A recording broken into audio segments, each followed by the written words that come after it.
Ladies and gentlemen, the very word secrecy is repugnant in a free and open society, and we are, as a people, inherently and historically opposed to secret societies, to secret oaths, and to secret proceedings.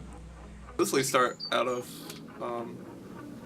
from the official story. I think that's the thing that really starts it, because when, for example, when we're talking about the 9/11 conspiracies, we're given an official story on the news or from the president, or from national security, where we're given this story that is supposed to alleviate all the stress and paranoia, but what it actually seems to do is bring about more paranoia, because then there's different holes in the official story that bring about more questions. A lot of people don't believe in aliens, and I don't understand how people could make such a statement. To me, it sounds like a statistical anomaly for them to not exist. There was a guy, some senator, some congressman, sorry, without the specifications, and he was talking about Mexican immigrants. He was saying we need to legalize marijuana because it's turning Mexicans into Mexican jumping beans. I believe in like the CIA being in charge of like the drugs in the US. I believe in black helicopters listening in, and I believe that maybe the government and the Bush administration had something to do with 9/11. Oh, there's a lot of documentaries about that too. Yeah, I know. They're like, wow. I mean, how many thoughts have been done about that? How many conspiracy theories were presented about that? A lot. Yeah, there's a lot. And you know, again, this is your time that you're familiar with it.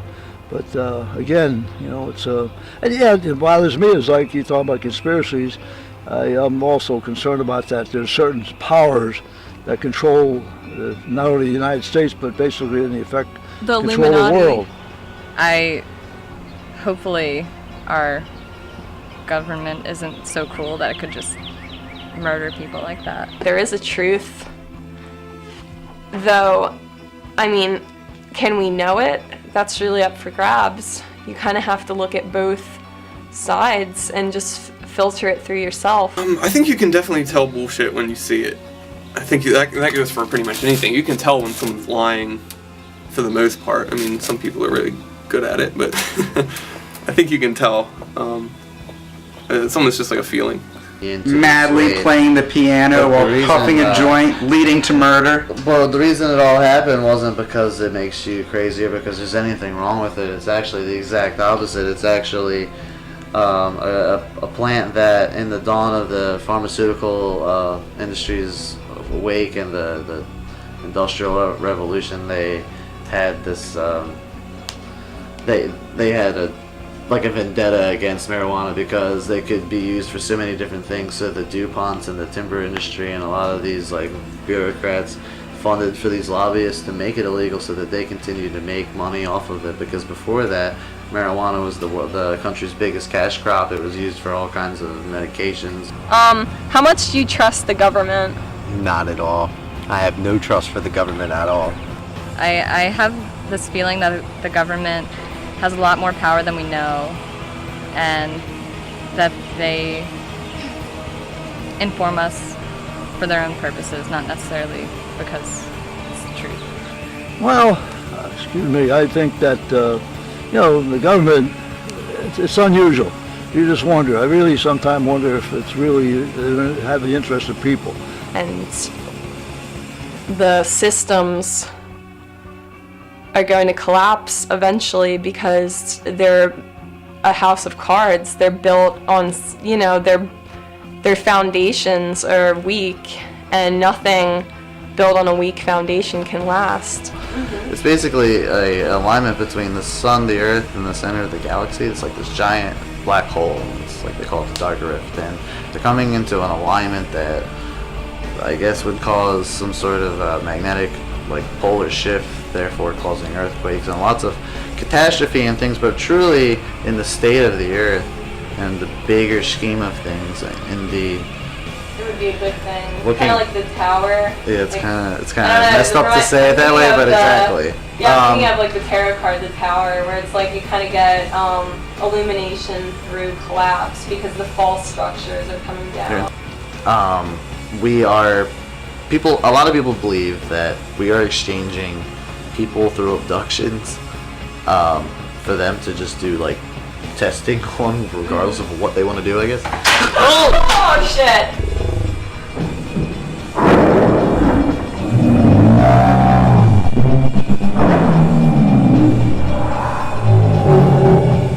I think when you try to control anyone, because I mean obviously there is control. I mean, no one's really as free as they say we are. I think that's the thing that makes someone more easily susceptible to being controlled, is if the population thinks that we are free. That's the biggest thing, because I mean you could live in a jail cell your whole life, but if you think you're free, then you're not going to complain or try to change it. But I feel like the biggest thing is having an open mind.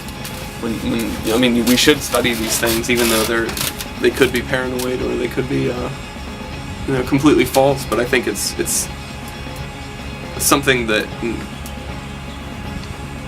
I mean, when you really think about it, it could happen, because the biggest thing is no one believes it. So if they're going to do it, they're going to do it in secrecy. I mean, you have to think that if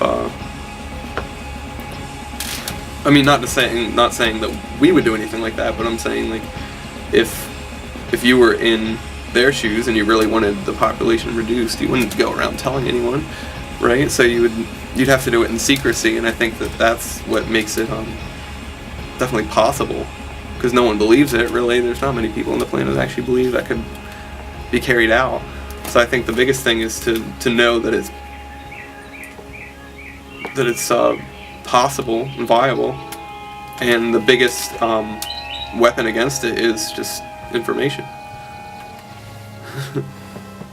So if it's spread out enough and you start recognizing, okay, this is actually happening, it's actually being carried out, then you can stop it then and there because you're aware of it. I think the biggest enemy is ignorance.